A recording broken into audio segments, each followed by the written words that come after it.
நடந்து வரும் உலகக்கோப்பை தொடர் என்பது பரபரப்பாக சென்று கொண்டிருக்கும் இதே நேரத்தில் நம்பவே முடியாத அதிசய சம்பவத்தை செய்திருக்கிறது இந்திய அணி. இந்தியா இலங்கை நாடுகளில் வைத்து நடைபெற்று வரும் இந்த T20 உலகக்கோப்பை தொடர் என்பது குரூப் சுற்றுகள் முடிவடைந்து இப்போது சூப்பர் 8 சுற்றுகள் நடைபெற்று வருகிறது. இந்த சூப்பர் 8 சுற்றுகளில் இருந்து அடுத்த சுற்றுக்கு எந்தெந்த அணிகள் செல்லப் போகிறது என்பதுதான் மிகப்பெரிய ஆச்சரியமாக இருக்கிறது. அதற்கு காரணம், இந்த சூப்பர் 8 சுற்றிலிருந்து India, Pakistan, New Zealand, West Indies போன்ற 4 அணிகள் வெளியேறும் அபாயமும் இருந்து வருகிறது. அதிலும் நம்முடைய இந்திய அணியை பொறுத்தவரையில் சவுத் ஆப்பிரிக்கா அணியிடம் சூப்பர் 8 சுற்றில் தோற்றுவிட்ட போது அடுத்த சுற்றுக்கு இந்திய அணியால் தகுதி பெற முடியுமா என்ற கேள்வி எழுந்தது. அதற்கு காரணம், என்னதான் சவுத் ஆப்பிரிக்கா அணிக்கு எதிராக சூப்பர் 8 சுற்றில் இந்திய அணி தோல்வியடைந்தாலும் கூட அடுத்தடுத்து இந்திய அணிக்கு இருக்கும் 2 போட்டிகளில் வெஸ்ட் இண்டீஸ் மற்றும் ஜிம்பாப்வே போன்ற அணிகளை வீழ்த்தினாலே அடுத்த சுற்றுக்கு இந்திய அணி தகுதி பெற்றுவிடும் என்ற சூழலும் இருந்தது. ஆனால் ஜிம்பாப்வே மற்றும் வெஸ்ட் இண்டீஸ் அணிகள் மோதிய போட்டியில் வெஸ்ட் இண்டீஸ் அணி அதிரடியாக விளையாடி 254 ரன்கள் வரை குவித்திருந்தது. இந்த போட்டியில் வெஸ்ட் இண்டீஸ் அணி ஜிம்பாப்வே அணியை எளிதாகவும் வீழ்த்தியிருந்தது. ஆக வெஸ்ட் இண்டீஸ் அணியின் இந்த ஒரு ருத்ரதாண்டவ பேட்டிங் என்பது இந்திய அணிக்கு மிகப்பெரிய சிக்கலாக மாறியது. அதற்கு காரணம், இந்திய அணிக்கு இந்த சூப்பர் 8 சுற்றில் அடுத்து இருக்கும் 2 போட்டிகளில் ஜிம்பாப்வே அணியையும் வெஸ்ட் இண்டீஸ் அணியையும் வீழ்த்த வேண்டும். அப்படி பார்த்தால் ஜிம்பாப்வே அணியை இந்திய அணி எளிதாக வீழ்த்திவிடும். ஆனால் வெஸ்ட் இண்டீஸ் அணியை வீழ்த்த முடியுமா என்று கேட்டால் இப்போதைய உள்ள சூழலில் கொஞ்சம் கடினம்தான். ஏனென்றால் கடந்த போட்டியில் 254 ரன்கள் வரை எடுத்திருக்கும் வெஸ்ட் இண்டீஸ் அணி செம்மையான ஃபார்மில் இருக்கிறது. ஆக இப்படிப்பட்ட ஃபார்மில் இருக்கும் ஒரு அணியை இந்திய அணி வீழ்த்த முடியுமா என்று கேட்டால் மிகப்பெரிய கேள்விக்குறிதான். அதுவும் இந்த போட்டி இந்திய மைதானத்தில் வைத்துதான் நடைபெறுகிறது. அப்படி இருக்கும்போது சொந்த மைதான அட்வான்டேஜை எடுத்தும் கூட இந்திய அணியால் இப்படிப்பட்ட ஃபார்மிலிருந்து வரும் வெஸ்ட் இண்டீஸ் அணியை வீழ்த்த முடியுமா என்று கேட்டால் அது கேள்விக்குறிதாங்க. ஆகவே இந்த சூப்பர் 8 சுற்றை பொறுத்தவரையில் இந்திய அணிக்கு பல சிக்கல்கள் இருந்து வந்தது. ஆகவே அத்தனை சிக்கல்களிலிருந்தும் இந்திய அணி தப்பிக்க வேண்டுமென்றால் ஜிம்பாப்வே அணிக்கு எதிராக அடுத்து நடைபெறும் இந்த போட்டியில் இந்திய அணி அதிக ரன்கள் வித்தியாசத்தில் வெற்றி பெற்று புள்ளி பட்டியலில் ரன் ரேட் விகிதத்தை அதிகரிக்க வேண்டிய கட்டாயத்திலும் இருந்தது. இப்படி செய்துவிட்டால் ஒருவேளை வெஸ்ட் இண்டீஸுக்கு எதிரான போட்டியில் இந்திய அணி தோற்றாலும் கூட ஒரு சில வாய்ப்பு என்பது இந்திய அணிக்கு உருவாகிவிடும். ஆகவேதான் இந்திய அணி ஜிம்பாப்வே அணிக்கு எதிராக மோதும் போட்டியில் அதிக ரன் ரேட் வித்தியாசத்தில் வெற்றி பெற வேண்டிய சூழ்நிலையிலும் இருந்தது. இப்படிப்பட்ட சூழலில்தான் இந்தியா மற்றும் ஜிம்பாப்வே அணிகளுக்கு எதிரான இந்த சூப்பர் 8 சுற்று தொடங்கியது. இந்த போட்டி தொடங்கும் போது இந்த போட்டிக்கான எதிர்பார்ப்பு என்பது மிகப்பெரிய அளவில் இருந்தது. இந்தியா, பாகிஸ்தான் அணிகள் மோதும் போட்டிக்கு எந்தளவுக்கு எதிர்பார்ப்புகள் இருக்குமோ அந்தளவுக்கு இந்திய ரசிகர்களிடம் இந்த போட்டிக்கும் இருந்தது. அதற்கு காரணம், நாம் ஏற்கனவே சொன்னது போல இந்த போட்டியில் இந்திய அணி வெற்றி பெறுவதை தாண்டி அதிக ரன்கள் வித்தியாசத்தில் வெற்றி பெற வேண்டிய சூழ்நிலைக்கு தள்ளப்பட்டிருந்தது. ஆக அப்படிப்பட்ட சூழலில்தான் இந்த போட்டியும் தொடங்கியது.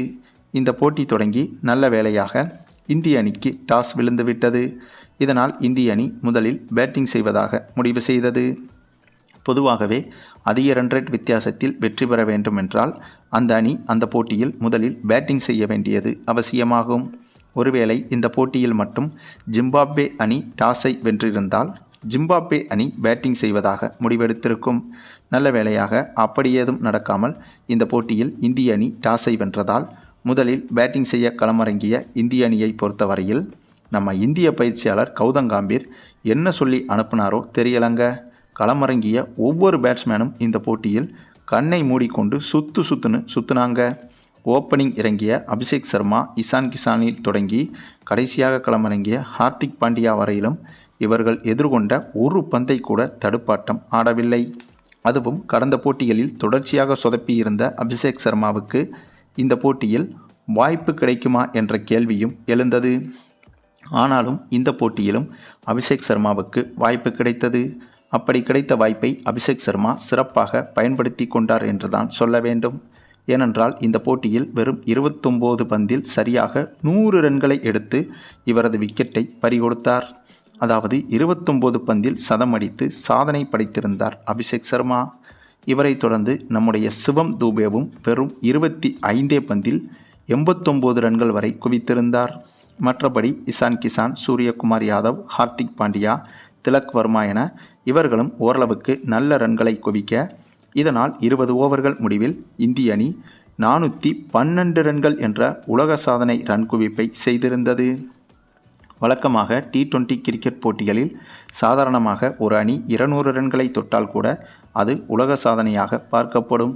அப்படி இருக்கும்போது 200 ரன்களுக்கு டபுளாக அப்படியே 400 ரன்களுக்கு மேல் குவித்து இந்திய அணி இந்த போட்டியில் மிகப்பெரிய உலக சாதனையை அசால்ட்டாக செய்திருந்தது. இந்த அளவுக்கான பேட்டிங்கில் ஒரு கால்வாசியை கடந்த போட்டியில் வெளிப்படுத்தியிருந்தாலே சவுத் ஆப்பிரிக்க அணியை இந்திய அணி எளிதாக வீழ்த்தியிருக்கும். ஆனால் கடந்த போட்டியில் சவுத் ஆப்பிரிக்க அணிக்கு எதிராக இந்திய பேட்ஸ்மேன்கள் மொத்தமாக சொதப்பியதால் இந்திய அணி தோல்வியடைய வேண்டிய சூழல் உருவானது. அதுவும் அதிக ரன்ரேட் வித்தியாசத்திலும் சவுத் ஆப்பிரிக்க அணிக்கு எதிராக இந்திய அணி தோல்வியடைந்ததால் புள்ளி பட்டியலில் ரன்ரேட்டிலும் மிகப்பெரிய பின்னடைவை சந்தித்திருந்தது இந்திய அணி. ஆனாலும் அந்த ஒரு ரன்ரேட் இழப்பை சரிகட்டும் விதமாகவும் இன்னும் கூடுதலாக இந்திய அணிக்கு ரன்ரேட் கிடைப்பது போலமாகவும் இந்த ஜிம்பாப்வே அணிக்கு எதிரான போட்டியில் இந்திய அணி கொடூரத்தனமான அதிரடியை வெளிப்படுத்தியிருப்பது என்பது இந்திய ரசிகர்களுக்கு ஆறுதலாகவே இருந்தது. ஏனென்றால் இந்த போட்டியில் 412 ரன்கள் என்ற இமாலய இலக்கை சேசிங் செய்ய களமிறங்கிய ஜிம்பாப்வே அணியை வெறும் 92 ரன்களில் சுருட்டி இந்திய அணி 300க்கும் அதிகமான ரன்கள் வித்தியாசத்தில் பிரம்மாண்ட வெற்றியை பெற்றது.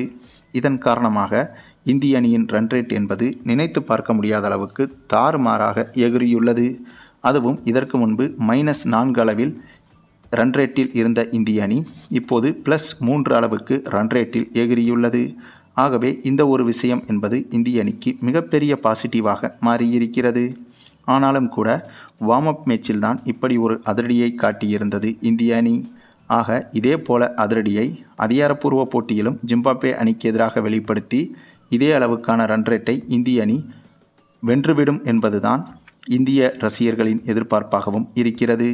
அதுவும் ஜிம்பாப்வே அணிக்கு எதிராக இந்திய அணி பிரம்மாண்ட வெற்றியை பெற்றால் மட்டும்தான் வெஸ்ட் இண்டீஸ் அணிக்கு எதிரான போட்டியில் இந்திய அணி களமிறங்கும் போது இந்திய அணியும் செம்மையான ஃபார்மில் களமிறங்கும்.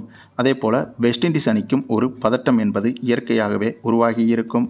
வெஸ்ட் இண்டீஸ் அணிக்கு உருவாகியிருக்கும் அந்த ஒரு பதட்டத்தை அப்படியே மெயின்டைன் செய்து அந்த போட்டியிலும் இந்திய அணி வெற்றி பெறுவதற்கு அதிக வாய்ப்புகள் உருவாகும். மேலும் இந்த வீடியோ பிடிச்சிருந்தா லைக் பண்ணுங்கள், மற்ற அனைவருக்கும் ஷேர் பண்ணுங்கள், மறக்காமல் நம்ம சேனலை சப்ஸ்கிரைப் பண்ணுங்கள்.